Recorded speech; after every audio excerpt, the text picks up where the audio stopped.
그날 밤 아무도 없는 거실에서 작은 불빛이 반짝였어요. 그건 단순한 홈캠이었죠. 딸이 아이 걱정돼서 달아둔 평범한 카메라. 그런데 그 안에서 나는 보지 말았어야 할 장면을 봐버렸습니다. 익숙한 목소리, 낮게 웃는 남자의 얼굴, 그리고 그가 말하던 한마디. 그 사람은 출장 갔어.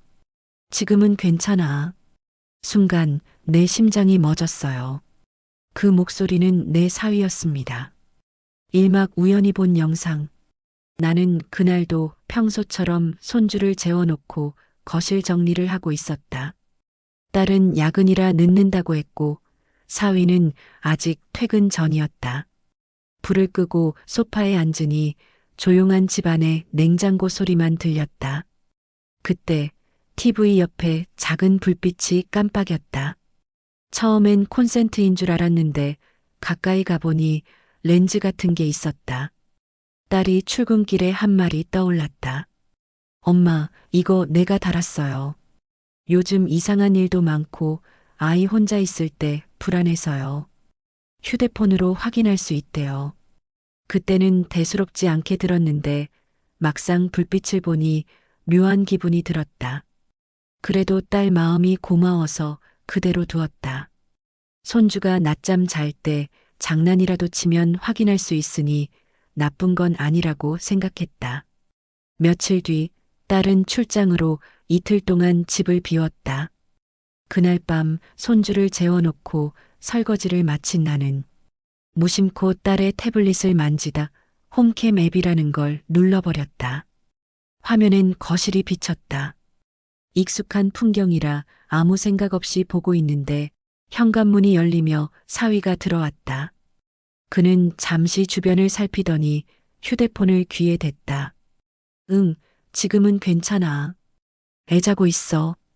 그래, 그 사람은 출장 갔어. 나는 순간 귀를 의심했다.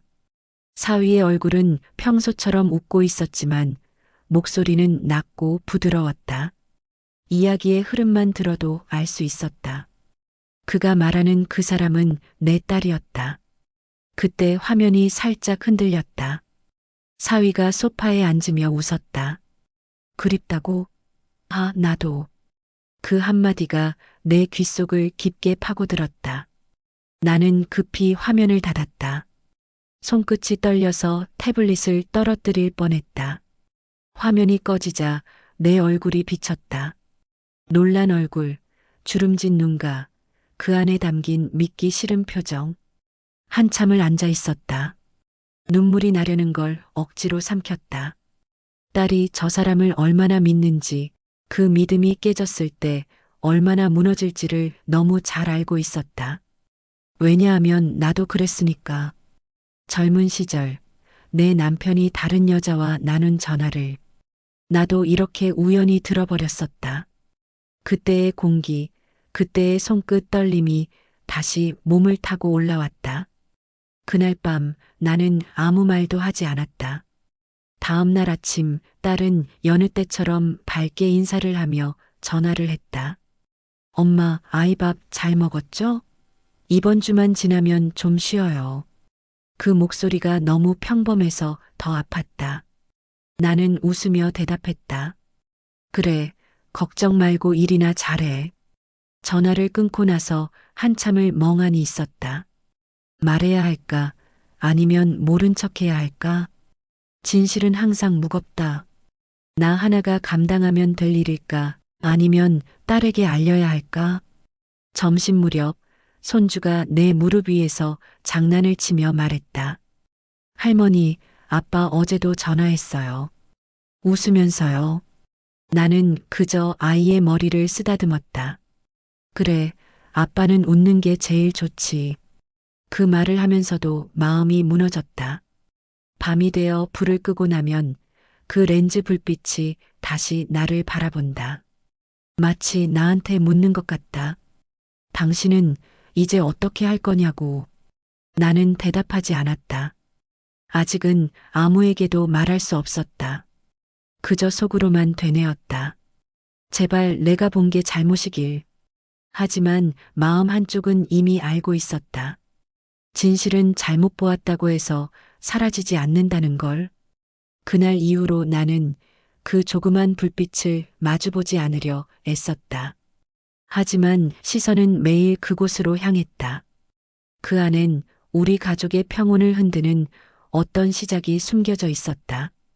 아침에 눈을 뜨자마자 가장 먼저 떠오른 건 어젯밤 그 영상이었다. 사위의 낮은 목소리, 웃음소리, 그리고 그 말투. 그 사람은 출장 갔어. 그 문장이 귀에서 떨어지지 않았다. 식탁 위에 앉아 밥을 차리는데 손이 자꾸 떨렸다. 딸이 출근 준비를 하며 물었다. 엄마, 무슨 일 있으세요? 얼굴이 좀 피곤해 보여요. 나는 억지로 웃었다. 괜찮아. 밤에 잠을 잘 못 잤어. 딸은 대수롭지 않게 고개를 끄덕였다. 그 모습이 오히려 가슴을 아프게 했다. 딸은 여전히 남편을 믿고 있었다. 그 믿음 위에 하루를 세우고 그 믿음 덕분에 버티며 살고 있었다. 그 믿음을 무너뜨릴 수 있는 사람은 세상에서 나 하나뿐이라는 생각이 들었다. 그날 오후 혼자 마루에 앉아 창밖을 보고 있는데 불현듯 오래전 기억이 떠올랐다. 딸이 초등학교 2학년이던 해였다. 그때도 이렇게 봄바람이 불던 날이었다. 남편은 며칠째 집에 들어오지 않았다. 그날 밤 전화를 걸었을 때 들렸던 여자 목소리를 나는 아직도 잊지 못한다. 지금은 좀 늦었어요. 내일 전화하세요. 그 한마디가 내 결혼을 끝내버렸다. 나는 아무 말도 못하고 전화를 끊었다. 다음 날 남편은 돌아오지 않았다. 그날 이후로 나는 엄마와 아빠의 몫을 동시에 해야 했다. 새벽까지 일하고 딸 도시락을 싸고 잠든 얼굴을 보며 다짐했다. 이 아이는 절대 나처럼 살게 하지 않겠다. 그런데 세월이 흘러 내 딸이 내가 걱정하던 그 길 위에 서 있는 걸 보게 될 줄은 몰랐다. 나는 그날 밤 내내 잠을 이루지 못했다. 눈을 감으면 과거의 내가 보였다. 남편이 떠난 다음 날 어린 딸이 물었다. 아빠 언제 와? 그 한마디에 아무 말도 못하고 울던 내 모습. 그 기억이 지금의 나를 붙잡고 있었다. 그래서 나는 딸에게 아무 말도 할 수 없었다.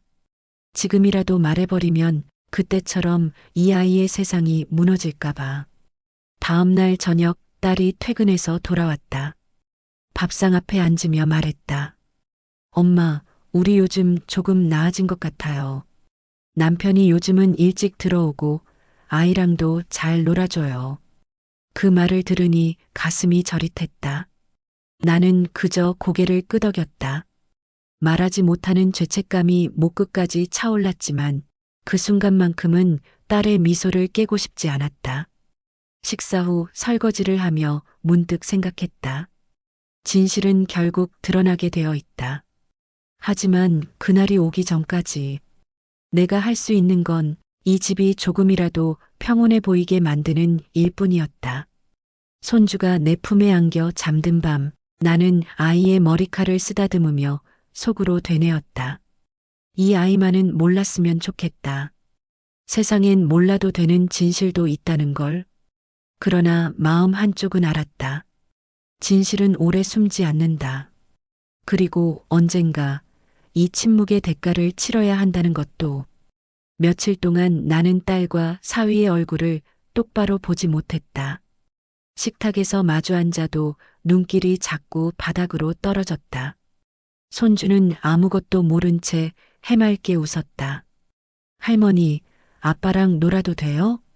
그 말 한마디에 마음이 흔들렸다. 나는 고개를 끄덕였지만 속은 점점 무너지고 있었다.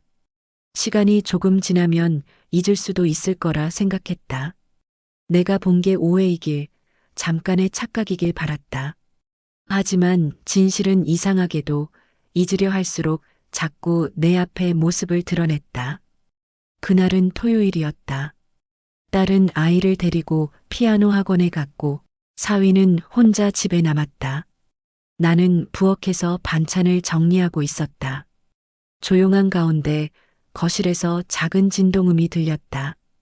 테이블 위에 딸의 태블릿이 있었다. 화면에 알림이 떴다. 새로운 영상이 업로드되었습니다. 무심코 손이 갔다. 잠금이 걸려 있지 않았다. 나는 그저 눌러봤다. 그 순간 화면 속에 낯선 장면이 비쳤다. 낮은 조도 속의 거실, 그리고 익숙한 사람의 뒷모습. 사위였다. 그는 휴대폰을 들고 웃고 있었다. 응, 이제 끝났어. 이번엔 완벽해. 뒤에서 여자의 웃음소리가 들렸다. 그럼 이제 맘 편하겠네. 사위는 대답 대신 여자의 손을 잡았다. 그 손끝이 화면 한쪽으로 스쳐 지나갔다. 나는 숨을 삼켰다. 손끝이 식탁 위를 더듬었다. 태블릿이 내 손에서 미끄러질 뻔했다. 영상은 길지 않았다. 딱 30초쯤. 그러나 그 30초가 내 마음을 송두리째 뒤흔들었다. 이건 더 이상 오해가 아니었다. 이건 사실이었다. 그리고 나는 그 사실의 유일한 목격자가 되어버렸다. 영상이 끝나자 내 얼굴이 화면에 비쳤다. 그 안에 나는 너무 늙어 있었다. 눈가에 주름 굳은 입술, 그리고 모든 걸 알고도 아무 말 못하는 사람의 얼굴이었다. 그날 밤 잠이 오지 않았다. 딸이 들어와 엄마 오늘 아이 피아노 시험 봤어요 하며 웃는데 그 미소가 너무 환해서 가슴이 찢어졌다. 나는 그저 미소로 대답했다. 잘했겠지. 우리 손주는 뭐든 잘하잖아. 대답을 하고 나니 목이 타올랐다. 나는 물 한 잔을 들고 거실로 나왔다. 그리고 그 렌즈를 바라봤다. 그 작은 불빛이 내게 말을 걸었다. 이제는 모를 수 없지 않느냐고. 나는 입술을 깨물었다. 그래, 알아버렸지. 속으로 중얼거리며 고개를 떨궜다. 내 안에서 무언가가 무너지고 있었다. 다음 날 딸은 평소처럼 출근을 했다. 나는 손주를 어린이집에 데려다주고 돌아와 식탁에 앉았다. 텅 빈 집에서 들려오는 시계 초침 소리가 유난히 컸다. 그 소리를 듣다 보니 문득 젊은 시절의 내가 떠올랐다. 그때도 이렇게 앉아 있었다. 전화기 옆에서 남편이 돌아오길 기다리며. 세월은 흘렀지만 상황은 다르지 않았다. 그때 나는 속으로 맹세했었다. 내 딸은 절대 이런 일 겪게 하지 않겠다. 그런데 결국 나는 그 약속을 지키지 못했다. 나는 그날부터 매일 조금씩 달라졌다. 딸이 퇴근할 때마다 사위의 눈빛을 관찰했다. 웃음, 말투, 손짓, 모든 게 이전과 같았지만 그 안에서 나는 진실을 봤다. 그리고 확신했다. 이 사람은 이미 딸의 곁에 있지 않다는 걸. 그날 밤 나는 일기장 한쪽에 이렇게 적었다. 나는 또다시 진실을 알고도 말하지 못한다. 하지만 이번엔 끝까지 지켜볼 것이다. 펜 끝이 떨려 글씨가 삐뚤게 번졌다. 눈물이 잉크 위에 번졌다. 나는 천천히 속삭였다. 제발 이번엔 나처럼 끝나지 않게 해주세요. 그날 이후 나는 딸의 눈을 똑바로 볼 수 없었다. 딸이 웃을 때마다 마음이 저렸고 그 웃음 뒤에 숨은 상처를 먼저 알아버린 내가 괴로웠다. 아침이면 평소처럼 밥을 차리고 딸은 사위에게 도시락을 챙겨줬다. 오늘 늦지 말고 들어와요. 딸의 목소리는 여전히 다정했다. 사위는 대답 대신 짧게 미소를 지었다. 그 미소가 낯설게 느껴졌다. 그 모습을 보고 있자니 속이 뒤틀렸다. 저 얼굴 뒤에 다른 여자가 있다는 사실을 알고도 아무 말 못하는 내가 더 미웠다. 그날 저녁 딸이 말했다. 엄마, 요즘 무슨 걱정 있어요? 예전보다 말씀이 없으신 것 같아요. 나는 웃으며 고개를 저었다. 나이 드니까 그래. 별일 아냐. 딸은 믿지 못한 표정으로 나를 바라보다가 그냥 고개를 돌렸다. 그 눈빛이 오래 남았다. 며칠 후 사위가 퇴근이 늦었다. 딸은 전화를 걸었다. 오빠 회식이라면서요? 오늘은 일찍 끝난다더니. 잠시 침묵이 흐른 뒤 딸의 얼굴이 굳어졌다. 지금요? 혼자라고요? 전화가 끊기고도 한동안 딸은 움직이지 못했다. 나는 조심스럽게 물었다. 무슨 일 있니? 딸은 고개를 저으며 말했다. 아니에요. 그냥 피곤하대요. 하지만 목소리가 떨리고 있었다. 그날 밤 딸은 아이를 재운 뒤 혼자 거실에 앉았다. 나는 방문 틈으로 그 모습을 지켜봤다. 손에 휴대폰을 쥔 채 무언가를 반복해서 확인하는 모습. 그 눈빛이 예전의 내 눈빛과 닮아 있었다. 나는 그날 처음으로 두려워졌다. 혹시 이미 알게 된 걸까? 가슴이 덜컥 내려앉았다. 며칠 뒤 딸이 나에게 물었다. 엄마, 혹시 아빠가 왜 집에 안 들어오던 날 기억나요? 갑작스러운 질문이었다. 나는 잠시 말을 잃었다. 그게 왜? 그날 생각이 요즘 자꾸 나요. 나도 이제야 조금 이해가 되는 것 같아요. 그 말을 듣는 순간 세월이 한꺼번에 밀려왔다. 그 어린 시절의 딸이 이제 내 과거를 따라가고 있었다. 그리고 나는 그걸 막을 힘이 없었다. 밤이 깊었다. 나는 잠들지 못하고 거실을 서성였다. 렌즈의 불빛은 여전히 반짝였다. 딸이 설치한 그 홈캠은 이제 내게 죄책감의 상징이 되어 있었다. 나는 속으로 중얼거렸다. 너는 다 알고 있겠지. 그럼에도 내가 말하지 못하는 이유도. 며칠 뒤 손주가 내 손을 꼭 잡고 말했다. 할머니, 아빠 요즘 엄마한테 자꾸 화내요. 그 말이 심장을 찔렀다. 아이 앞에서는 아무렇지 않은 척해야 했다. 나는 웃으며 말했다. 괜찮아. 어른들은 가끔 다퉈도 금방 화해한단다. 하지만 속으로는 기도했다. 제발 이 아이 앞에서는 그만 싸워달라. 그날 밤 딸이 조용히 내 방에 들어왔다. 눈이 조금 부어 있었다. 엄마, 요즘 이상해요. 뭔가 잘못된 느낌이 들어요. 나는 그저 손을 잡아주었다. 괜찮을 거야. 다 지나간다. 그 말이 얼마나 비겁한 위로인지 알면서도 그렇게라도 말하지 않으면 무너질 것 같았다. 딸이 잠든 뒤 나는 혼자 일기장을 폈다. 나는 또다시 입을 다문다. 하지만 이번엔 다르다. 이 아이가 울지 않게, 그때처럼 무너지지 않게. 글을 다 쓰고 펜을 내려놓으니 손끝이 떨렸다. 창밖의 새벽빛이 희미하게 번졌다. 그 빛 속에서 나는 오래전 내 얼굴과 마주했다. 말하지 못한 죄가 이렇게 무거울 줄 그땐 몰랐다. 며칠 동안은 조용했다.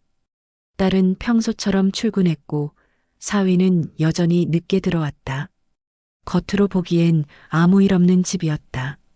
하지만 나는 느낄 수 있었다. 이 집안의 공기가 아주 조금씩 달라지고 있었다. 딸은 사위의 전화를 받을 때마다 표정이 미묘하게 변했다. 예전엔 웃으며 응 그래. 알았어. 하던 목소리가 요즘은 건조하고 짧았다. 그래 알겠어요. 그 미세한 차이가 내 귀에는 칼처럼 들렸다. 그날 저녁 딸이 퇴근하자마자 내게 물었다. 엄마, 혹시 어제 아빠가 아이랑 놀아줬어요? 응, 좀 놀아주다 나갔지. 왜? 딸은 잠시 망설였다가 말했다.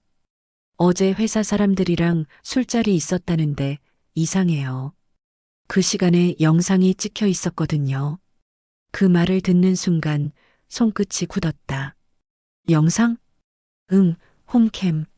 내가 아이 혼자 둘 때 심심할까봐 켜뒀는데 우연히 눌러봤거든요. 나는 숨을 죽였다.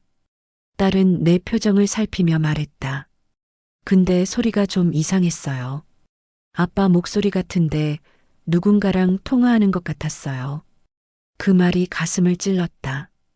하지만 나는 아무 말도 하지 못했다. 그런가 보다.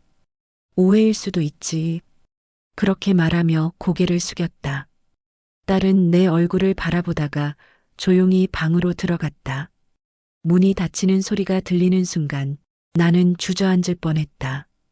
이제 모든 게 시작된 걸까? 진실이 드디어 이 집의 문을 두드리기 시작한 걸까? 다음 날 아침 딸은 눈이 조금 부어 있었다.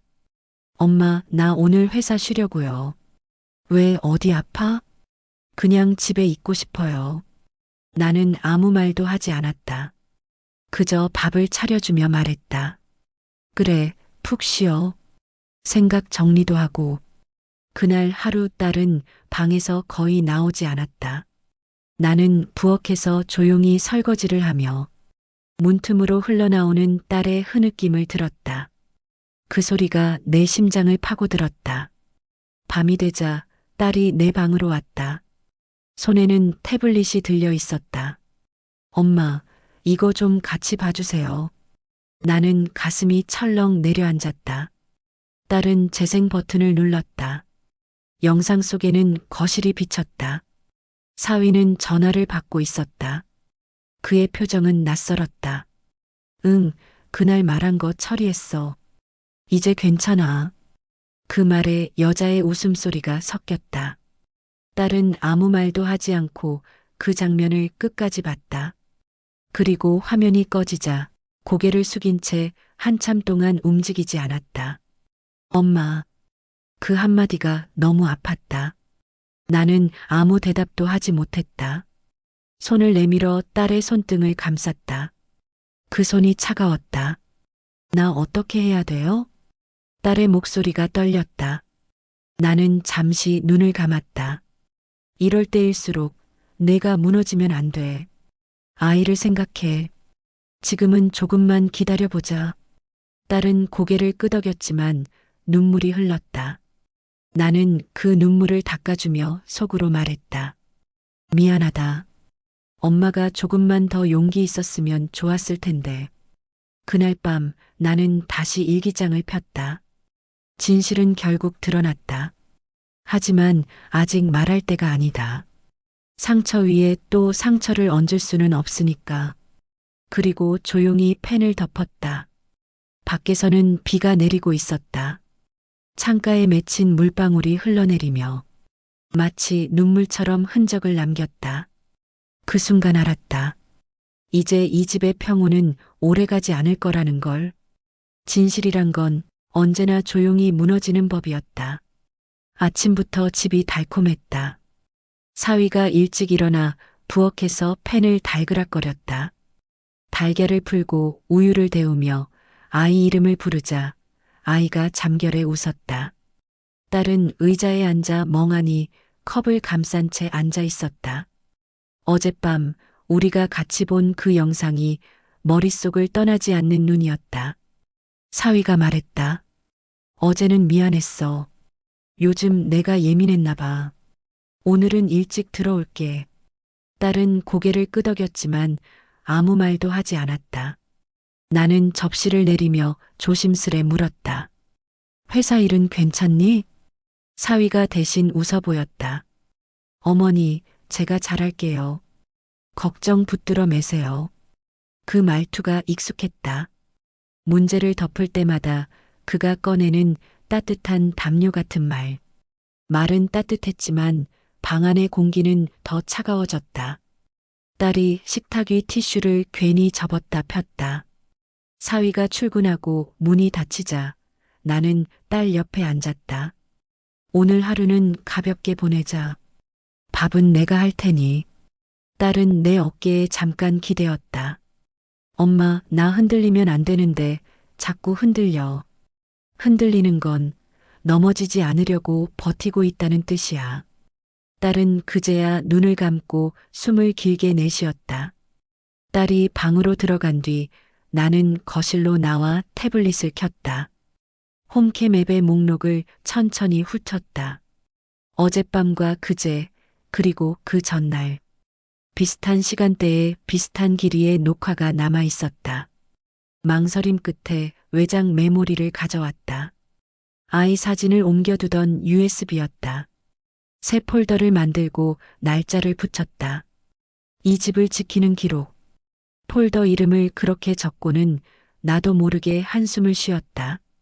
이런 일을 또 겪게 될 줄이야. 젊은 날 남편의 전화를 의심하며 숫자와 시간을 노트에 적어 내려가던 손이 다시 내 앞에 있었다. 복사되는 막대가 꽉 차자 메모리를 빼서 바느지라 말에 이중 바닥에 넣었다. 뚜껑을 닫는 소리가 유난히 크게 들렸다. 그때 딸의 전화가 짧게 울렸다. 딸이 부엌으로 나와 화면을 보고는 금방 잠금했다. 스팸 같아. 그 말이 너무 빨랐다. 나는 그래, 밥 먹자 하고 그만두었다. 추궁은 상처를 키운다. 상처는 시간을 먹고 스스로 모양을 드러낸다. 오후 무렵 사위가 예상보다 일찍 들어왔다. 케이크 상자와 작은 꽃다발을 들고 서 있었다. 아이에게는 스티커 상자를 내밀었다. 집안이 일순간 환해졌다. 우리 오늘 셋이 산책할까? 그의 셋에는 내가 없었다. 나는 슬리퍼를 고쳐 신고 현관으로 나와 신발장 먼지를 털었다. 사위가 눈치를 보듯 말을 걸었다. 어머니도 같이 가시죠. 너희끼리 다녀와. 난 저녁 준비하고 있을게. 그의 미소가 얇게 흔들렸다.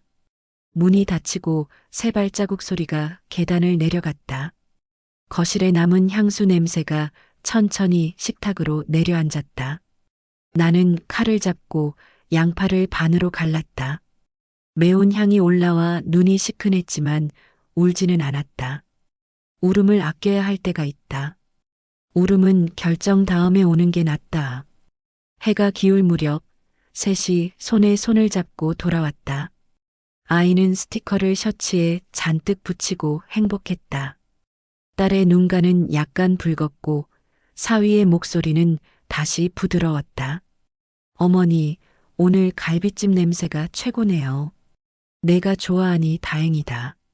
식탁 위로 그가 건네는 이야기들은 정성스럽게 포장된 사과 같았다.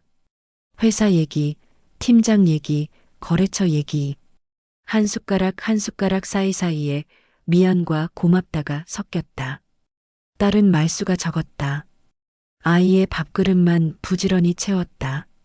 설거지를 마치고 물기를 닦는데 사위가 뒤에서 낮은 소리로 말했다. 어머니, 나는 고개만 돌렸다. 요즘 오해할 만한 이야기들이 돌면 안 되잖아요. 집안 얘긴 집안에서 끝나는 게 제일 낫고요. 문장 사이에 숨겨진 의도가 선명했다. 나는 수건을 접어 걸고 그를 정면으로 보았다. 오해를 막으려면 오해할 일을 만들지 않는 게 먼저지. 그가 잠깐 눈을 피했다. 제가 잘하겠습니다. 어머니가 딸 앞에서 너무 걱정하시지 않게 부탁드릴게요. 부탁은 나도 할게. 딸 앞에서, 아이 앞에서 내가 내 말부터 지켜줘. 그는 짧게 웃고 방으로 들어갔다. 문이 닫히자 나는 방금 전 말의 떨림을 내 안에서야 느꼈다. 손끝이 식탁 가장자리를 붙잡았다. 딸이 조용히 다가와 물컵을 내 손에 쥐어주었다. 엄마 고마워. 뭘? 그냥 엄마가 있어서. 밤이 깊자 모두 잠들었다. 나는 다시 태블릿을 켰다. 오늘의 녹화를 확인했다. 거실 현관, 아이 방 앞 복도. 별다른 건 없었다. 대신 통화 기록 앱을 열었다. 딸의 휴대폰이 아니라 내 휴대폰이었다. 내일 오전 동주민센터 상담 번호와 무료 법률 상담 시간을 메모장에 적었다. 지금 당장 전쟁을 시작하지 말 것. 증거는 조용히 모을 것. 딸의 체력, 아이의 일정, 계약과 절차 먼저. 내 글씨가 오랜만에 곧았다. 그때 딸 방에서 불빛이 새어나왔다. 문을 살짝 두드리니 딸이 앉아 있었다. 잠이 안 와? 딸이 고개를 끄덕였다. 나 이상하지? 이렇게까지 했는데도 마음이 아직 믿고 싶어. 사람을 믿는 건 이상한 게 아니야. 믿었던 마음이 내 잘못도 아니고. 그럼 나는 어떻게 하는 게 맞아? 나는 딸의 무릎에 수건을 펴놓고 앉았다. 우리는 서두르지 말자. 내가 무너지지 않는 순서를 정하자. 기록을 모으고 내 일상을 지키자. 아이의 일정을 흐트러뜨리지 말자. 그리고 마지막에 말하자. 내가 준비됐다고 느낄 때. 딸은 눈을 감고 내 어깨에 이마를 댔다. 엄마, 이번엔 숨지 않을게. 방으로 돌아와 불을 끄려는데 내 휴대폰이 짧게 떨렸다. 모르는 번호였다. 새벽에 올리 없는 문자, 짧은 문장이 화면에 떠 있었다. 내일 그 시간, 그 자리. 지난번처럼 발신인은 저장돼 있지 않았다. 그러나 그 말투와 리듬이 어젯밤 영상 속 그 목소리를 떠올리게 했다. 날짜와 시간을 종이에 적었다. 손이 놀라울 만큼 침착했다. 나는 창가로 가서 커튼을 조금 걷었다. 골목 가로등 아래로 고양이 한 마리가 지나갔다. 어둠이 길게 늘어졌지만 끝에는 희미한 새벽빛이 있었다. 내일은 거기에 서 있을 생각이었다. 딸이 무너지지 않도록, 아이가 흔들리지 않도록, 이번에는 내가 먼저 흔들리지 않기로 마음먹었다. 불을 끄며 속으로 말했다. 이번엔 피하지 않는다. 이번엔 끝까지 간다. 다음 날 아침 공기가 달랐다. 커튼 사이로 들어오는 빛이 너무 하얗게 번졌다. 그 밝음이 오히려 무서웠다. 나는 새벽에 이미 옷을 챙겨 입고 있었다. 메모장엔 전날 받아둔 문자 시간과 장소가 적혀 있었다. 오전 10시 한남동 카페 옆 주차장. 딸은 아직 잠들어 있었다. 나는 부엌에서 조용히 커피를 내리며 마음을 다잡았다. 오늘은 끝을 본다. 속으로만 되뇌었다. 버스에서 내리자 바람이 차가웠다. 주차장 맞은편 카페 창가에 그가 있었다. 사위. 그의 앞엔 여자가 앉아 있었다. 검은 코트를 걸치고 웃고 있었다. 사위가 여자의 머리카락을 쓸어내렸다. 그 장면이 마치 오래전 내 과거를 다시 보는 듯했다. 나는 가방을 꼭 쥐고 발걸음을 옮겼다. 너무 가까이 가면 그들이 눈치챌까봐, 너무 멀면 또 놓칠까봐 적당한 거리에서 멈췄다. 그들은 웃었다. 잔을 부딪히며 세상에 아무 일도 없는 사람들처럼. 그 순간 딸이 떠올랐다. 아직 잠들어 있을 내 딸, 아침마다 커피 향을 좋아하던 그 얼굴. 그리고 남편의 외도 소식에 무너졌던 그 젊은 날의 내 얼굴이 겹쳤다. 나는 핸드폰을 꺼내 카메라를 켰다. 손이 떨렸다. 화면 안에서 사위의 뒷모습이 작게 흔들렸다. 찰칵 소리도 내지 못한 채 사진이 찍혔다. 그리고 또 한 장. 여자가 웃으며 그의 어깨에 손을 얹는 장면. 그 순간 내 안에서 무언가가 꺼졌다. 이제 모든 게 명확해졌다. 집으로 돌아오는 길, 발걸음이 무거웠다. 버스 창문에 비친 내 얼굴은 더 이상 침묵하는 사람의 얼굴이 아니었다. 이제는 결심한 얼굴이었다. 집 문을 열자 딸이 거실에 앉아 있었다. 엄마, 어디 다녀오셨어요? 나는 대답 대신 가방을 내려놓았다. 시장 좀 다녀왔어. 딸은 내 표정을 유심히 보더니 요즘 엄마 뭔가 숨기시죠? 그 말이 심장을 찔렀다. 나는 애써 웃었다. 숨길 게 뭐가 있겠니? 그냥 생각이 좀 많아서 그래. 딸은 고개를 숙였다. 나도 그래요. 그 짧은 한마디에 우리 둘 다 아무 말도 하지 못했다. 그날 저녁 사위가 들어왔다. 오늘 회사 일 많았어요. 그의 셔츠엔 향수 냄새가 났다. 딸이 말했다. 그 향수 언제부터 쓰셨어요? 사위는 잠시 머뭇거렸다. 팀장이 선물 줬어요. 딸은 미소를 지었지만 그 미소가 오래가지 않았다. 식탁 위 공기가 무거워졌다. 나는 국그릇을 치우며 일부러 말했다. 오늘 시장에서 참 재미있는 걸 봤어. 사위가 물었다. 뭔데요? 남편이랑 그 여자가 시장 한복판에서 같이 걷고 있더라고. 그의 손이 젓가락을 놓쳤다. 아, 요즘 그런 사람들 많죠? 그러게. 근데 참 이상해. 아무리 봐도 그 남자 얼굴이 어디서 본 것 같더라. 그 말에 딸의 시선이 사위에게 향했다. 순간 사위의 얼굴이 굳었다. 짧은 정적이 흐른 뒤 딸이 자리에서 일어났다. 저녁 맛있게 먹었어요. 딸이 방으로 들어가고 문이 닫히자 나는 사위 쪽으로 천천히 고개를 돌렸다. 사람이 뭘 숨기고 살면 결국 티가 나는 법이야. 사위는 억지로 웃었다. 어머니, 제가 뭐려? 내 얼굴이 말하고 있잖아. 그는 말없이 자리에서 일어나 방으로 들어갔다. 문이 닫히고 나는 깊은 숨을 내쉬었다. 이제 더 이상 피할 수 없었다. 밤이 되자 딸이 내 방으로 왔다. 엄마, 나 이제 알 것 같아요. 그 말이 공기처럼 가벼웠지만 내 심장은 멈춘 듯 뛰었다. 뭘 말이니? 딸은 잠시 눈을 감았다. 엄마가 나한테 숨기고 있던 거요. 그게 뭔진 모르겠는데. 엄마 눈 보면 다 알겠어요. 나는 그 말을 듣고 아무 말도 하지 못했다. 그냥 손을 잡았다. 그 손끝이 너무 차가워서 나는 그제야 결심이 더 단단해졌다. 그날 밤 집은 유난히 조용했다. 식탁 위 그릇을 설거지통에 밀어넣고 물을 틀었다가 나는 다시 잠갔다. 손끝에서 물기가 뚝뚝 떨어졌다. 이제는 보여줘야 했다. 내가 본 것, 내가 들은 것, 내가 모른 척하고 싶었던 것들을. 거실 소파에 딸을 앉혔다. 잠깐만 들어. 나는 휴대폰을 꺼내 홈캠 앱을 열었다. 며칠 전 새벽 녹화 표시가 붉게 떠 있던 그 시간. 화면에 거실이 떴다. 한밤의 집, 어둠과 스탠드 조명이 반씩 나눠 가진 풍경. 그리고 그 가운데서 서성이는 사위의 뒷모습.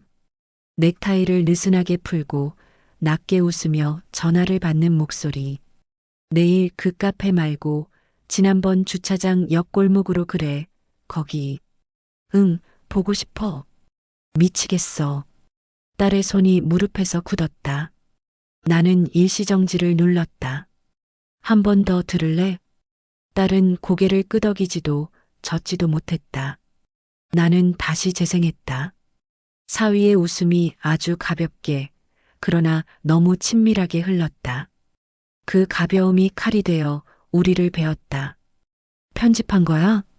딸이 겨우 입을 떼었다. 나는 고개를 저었다. 내가 달아놓은 그 카메라야. 너도 알잖아. 집에 우리밖에 없던 밤이었어. 딸이 화면을 똑바로 쳐다보았다. 눈동자가 흔들려 물처럼 출렁였다. 엄마 나 바보였나 봐.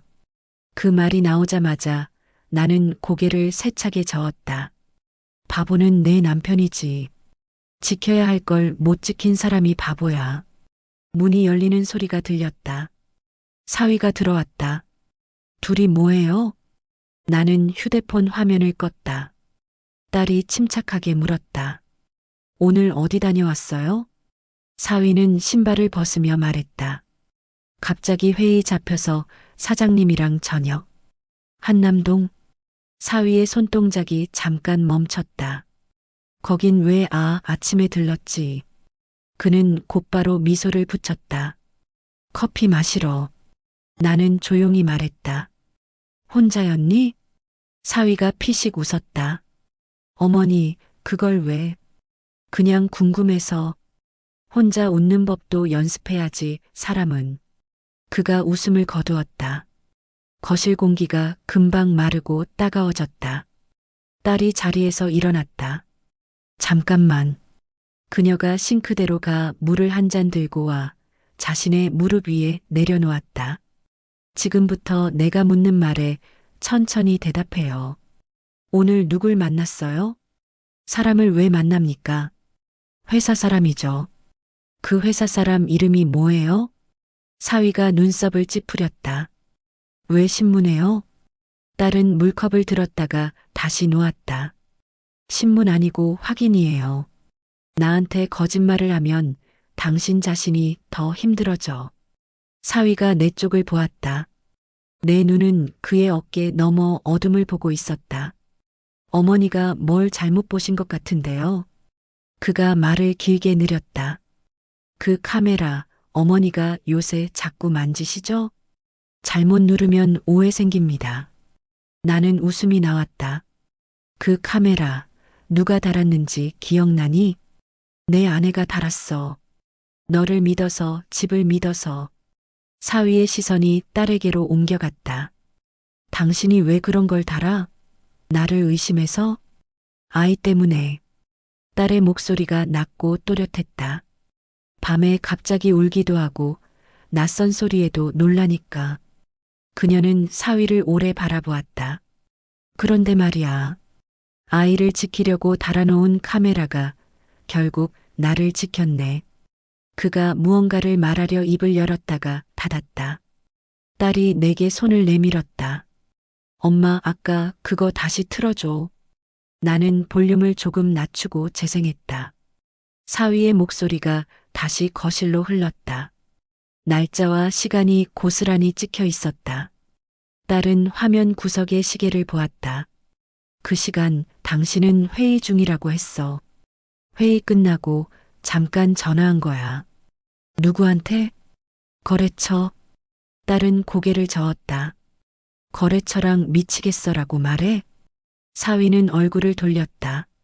숨을 들이마시는 소리만 크게 났다. 아이가 방문을 열고 나왔다. 엄마 물. 딸은 눈물을 훔치고 아이에게 다가갔다. 종이컵에 물을 따라 아이 손에 쥐어주었다.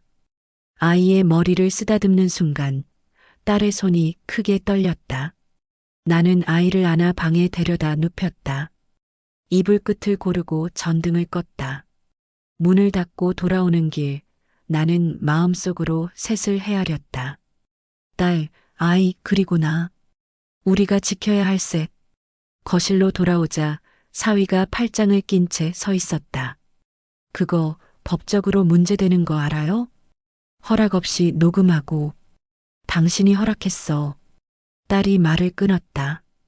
집에 카메라 다는 거 처음부터 동의했잖아. 아이 때문에 필요하다고 했을 때 당신도 고개 끄덕였어. 그녀는 숨을 길게 내쉬었다. 그리고 이건 우리 집이야. 내 아이가 자는 집. 내가 진실을 알아야 하는 집. 사위가 나를 향해 한 발 다가왔다. 어머니, 왜 이러세요? 가정은 지켜야죠. 나는 한 발도 물러서지 않았다. 지키자고 말할 사람은 먼저 지켜야 해. 내 목소리가 생각보다 단단했다. 내가 해야 할 걸 내가 먼저 지켰어야 해. 딸이 휴대폰을 가져갔다. 영상은 끝까지 재생되었다가 멈췄다. 그녀는 앨범으로 넘어가더니 낮에 찍은 사진들을 보여달라는 내 눈빛을 읽은 듯 화면을 넘겼다. 주차장 맞은편 카페 유리창 마주 앉아 웃는 두 사람, 손끝이 스치는 순간 딸은 입술을 깨물었다. 충분해. 그녀가 아주 낮게 말했다. 합리화도 변명도 거짓말도 다 충분해. 사위가 손을 뻗어 휴대폰을 빼앗으려 했다. 딸이 그 손을 피하며 말했다. 당신이 뭔가를 더 하고 싶다면 이 집 밖에서 해. 여긴 이제 우리 둘의 진실만 남겨둘 거야. 나와 아이 그리고 나를 지켜온 사람. 딸의 시선이 내게 왔다. 나는 그 시선을 받아 안았다. 그 눈 안에 울음과 분노와 결심이 한꺼번에 번쩍였다. 사위는 소파에 털썩 주저앉았다. 당신들이 지금 하는 게 뭔지 알아? 가정을 부수는 거야. 나는 천천히 머리를 저었다. 가정은 이미 금이 갔어. 우린 그 금을 보지 않은 척하며 살았고, 이제는 금을 문이라고 부를 거야. 나가는 문, 나와 들어오는 문을 구분하는 문. 딸이 조용히 말했다. 내일 이야기합시다. 변호사와 그리고 당신 부모님과도. 사위가 벌떡 일어났다. 지금 감정적으로. 감정이 아니라 사실이야. 딸은 침착했다. 사실을 보고 절차를 밟고 삶을 정리할 거야. 내 아이 앞에서 다시는 거짓말하지 마. 그가 더 말하지 못했다. 딸이 방으로 들어가 문을 닫자 나는 거실에 홀로 남았다. 스탠드 불빛이 카펫 위에 길게 눕고 있었다. 나는 그 빛을 한참 바라보다가 휴대폰의 홈캠 화면을 다시 열었다. 거실 한가운데 우리가 앉아있던 자리가 텅 비어 있었다. 빈자리 위로 시간이 흘렀다. 마치 새벽이 조금씩 바닥을 밝히듯 나는 마음속으로 기도했다. 오늘의 이 대면이 내 딸의 내일을 맑게 해주기를. 문틈으로 딸과 아이의 숨소리가 들려왔다. 나는 조용히 현관문까지 걸어가 신발장 문을 열었다. 여행 가방이 먼지를 뒤집어 쓴 채 서 있었다. 얼마나 오래 우리 네 사람이 행복하다고 믿었는지 그 가방이 말해주는 것 같았다. 나는 문을 닫고 불을 껐다. 이제 달라질 것이다.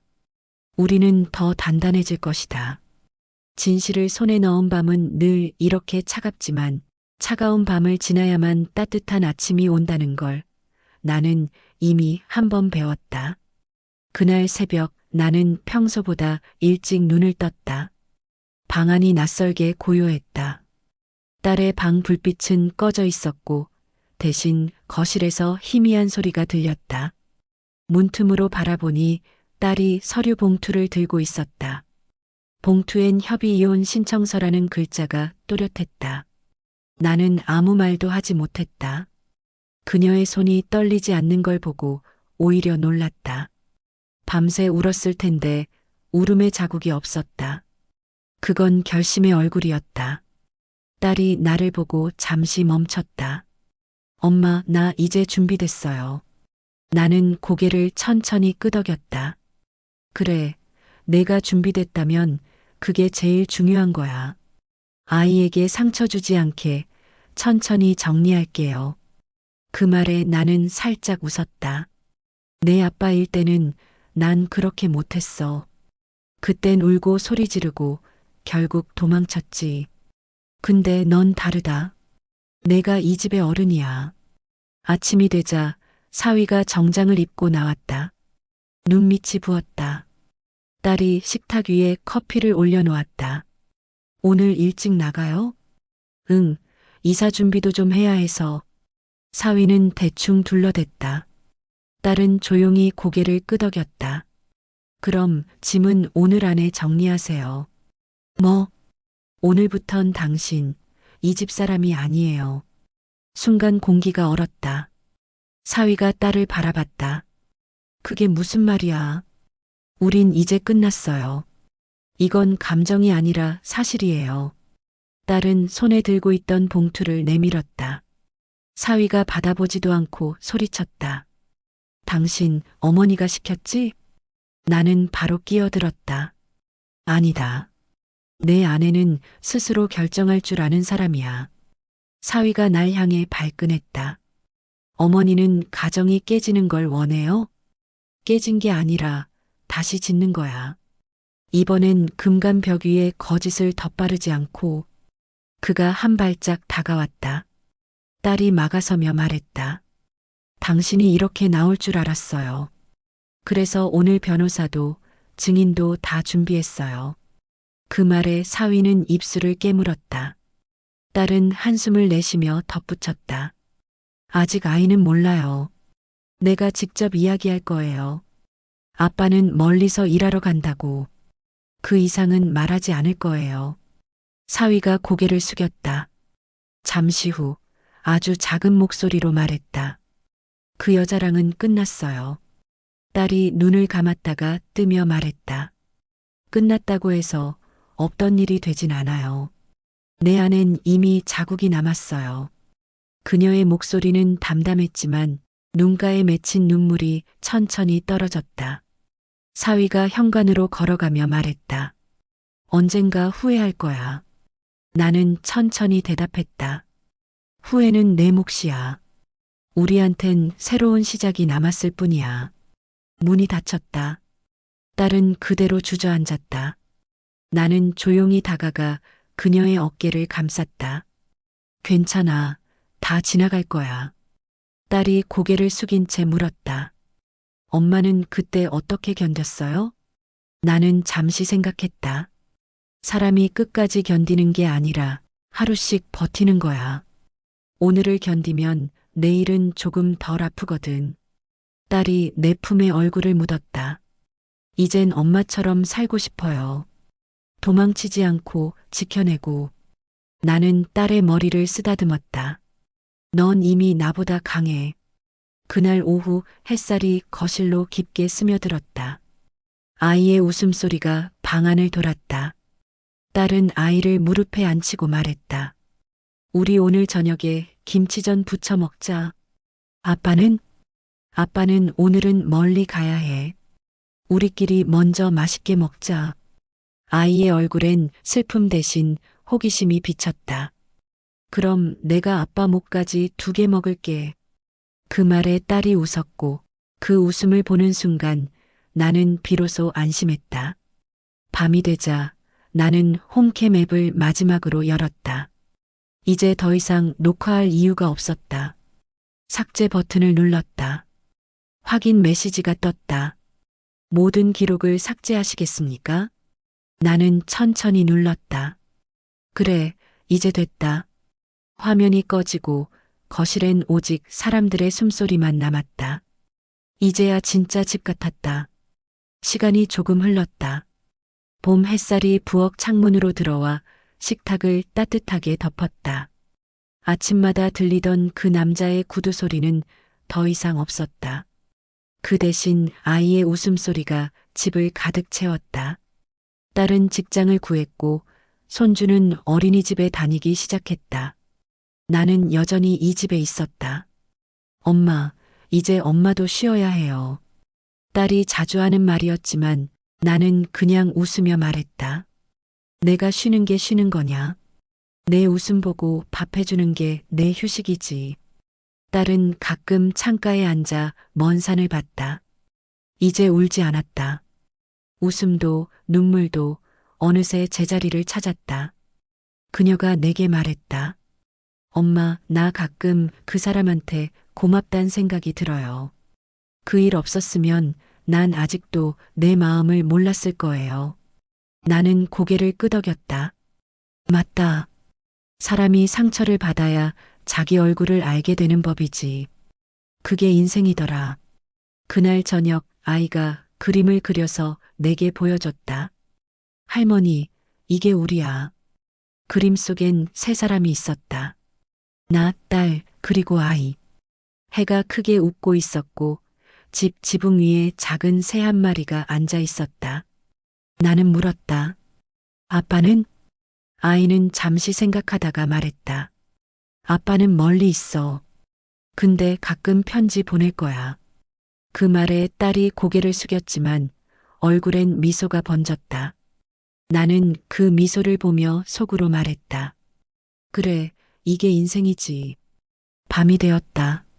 아이를 재운 뒤 나는 거실 불을 껐다. 홈캠이 있던 그 자리엔 작은 화분이 놓여 있었다. 새순이 올라오고 있었다. 나는 화분 앞에 앉아 손끝으로 잎을 쓸었다. 이 집도 이제 숨을 쉬는구나. 식탁 위에는 내 수첩이 펼쳐져 있었다. 며칠 전 문득 적은 글귀가 눈에 들어왔다. 진실은 상처를 내지만 그 상처는 결국 숨구멍이 된다. 나는 펜을 들어 한 줄을 덧붙였다. 오늘도 우리는 숨을 쉰다. 그때 방문이 살짝 열렸다. 딸이 속삭였다. 엄마, 잘 자요. 그래, 너도. 그녀는 내 방으로 들어오지 않았다. 그저 문틈으로 따뜻한 빛을 흘려보냈다. 그 빛이 화분 위에, 내 손 위에, 그리고 마음 위에 닿았다. 밖은 아직 어둠이 남아 있었지만 동쪽 하늘 끝이 조금씩 밝아오고 있었다. 나는 창문을 열었다. 찬바람이 스며들었지만 그 안에 봄 냄새가 섞여 있었다. 이 집, 이 사람들, 그리고 이 인생이 조금씩 나아지고 있었다. 다시는 같은 상처를 겪지 않기를, 그러나 그 상처가 만든 강함으로 살아가기를. 나는 커튼을 걷으며 속삭였다. 이제 정말 새벽이네. 창밖에서 새 한 마리가 날아올랐다. 작고 조용하지만 확실한 날갯짓이었다. 그 새의 그림자가 벽을 스치며 지나갔다. 그 순간 나는 알았다. 이 집은 이제 빛을 품은 집이 되었다는 걸.